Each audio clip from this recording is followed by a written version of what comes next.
This question comes from David. He wants to know, what if Niagara Falls went through a straw? Well, first, you'd get in serious trouble with 6 different international water authorities. Because Niagara isn't just water. It's an international agreement, a shared power source, and a protected force of nature. And maybe destroy the Earth. Okay, not quite, but almost. Because when you mess with a force this powerful, you trigger more than just paperwork. Let's break it down. Niagara Falls wouldn't fit through a straw, obviously. This is over 3,000 tons of water per second plunging with the power of gravity, not your kitchen sink. But suppose you try. You build a dam, reinforced, massive, and at the center, one tiny straw-sized hole. What happens? Only a few drops escape. The rest? It builds up. Fast. And pressure? It becomes your worst enemy. Because there's a limit.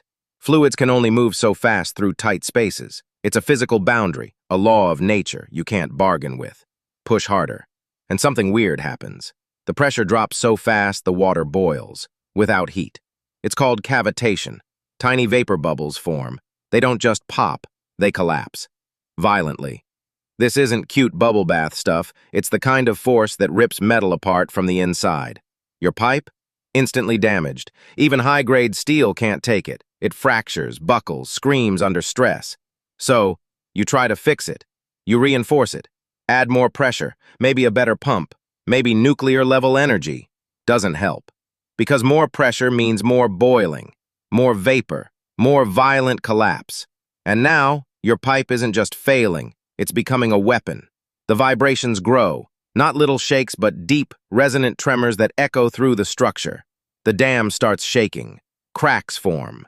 Sensors flash red. You hear a low rumble. And then, boom! Water explodes outward. Your entire project is gone. And so is the straw. No containment, no recovery, just failure. How much water are we talking about? At least 100,000 cubic feet per second. That's not just a number. It's a legal obligation to keep the falls flowing. Governments monitor it. Treaties protect it. That's enough to fill an Olympic pool every second. Not every minute, every second. Try channeling that through a plastic tube. Even if the water fit, it would have to move at 1/4 the speed of light, which is impossible. Because at that speed, it wouldn't be water anymore. It becomes plasma, a glowing, chaotic mess of particles. And the pipe?